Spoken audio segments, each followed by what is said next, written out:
Hello बच्चों, आइए देखते हैं क्वेश्चन क्या कहता है।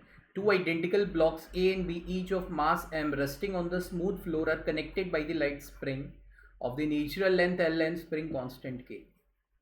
सिचुएशन देख लेते हैं। Right, two blocks are there, this is block A of mass m, right, this is block B of mass m, they are connected by the light spring of a spring constant K and length L.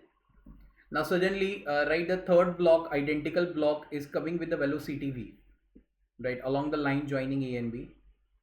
अब the maximum compression in the spring, अगर ये इससे टकरा रहा है, right, तो what will be the maximum? देखो maximum compression कब आता है, पहले तो ये सिचुएशन देख लो तो आपको क्या पता चलेगा।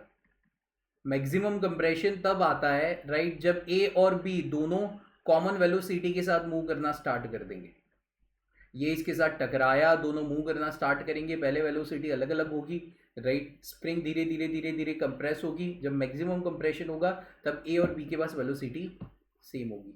सो the final velocity of A and B that will be equivalent to equal length, that will be V dash. अब सिस्टम पे, राइट, एक्सटर्नल फोर्स जीरो है तो मोमेंटम कंजर्व करवा लो, initial momentum that will be equivalent to final momentum, right. तो initial C move कर रहा था वी के साथ, फाइनल ए और बी दोनों मूव कर रहे हैं वी डैश के साथ, तो वी डैश आ गया v/2 के बराबर, राइट, ओके। तो इसको इक्वेशन नंबर 1 दे दो। Now apply the energy conservation between the initial point and final point, right.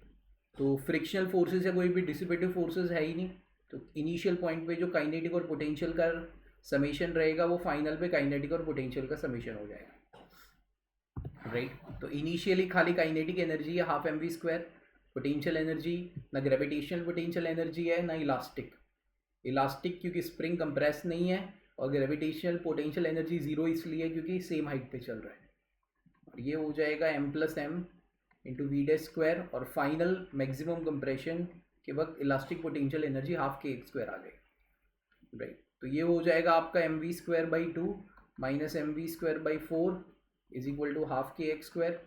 अब ये प्लस माइनस करके हम रिजॉल्व करेंगे तो x is equal to v। अभी इसको रिजॉल्व करना है, चलो भाई कर लेते हैं रिजॉल्व, राइट। है प्लस माइनस ही लेकिन करना जरूरी है, राइट। तो ये हो जाएगा mv²/4 that is equal to half kx², और इसको हम रिजॉल्व करेंगे तो x मैक्सिमम कंप्रेशन आ जाएगा v is equal to m/2 के बराबर, right. And that is a perfect answer for this specific question. The first option is a perfect answer for this specific question. Hope so you all understand this, Bacha ji. Thank you. All the best.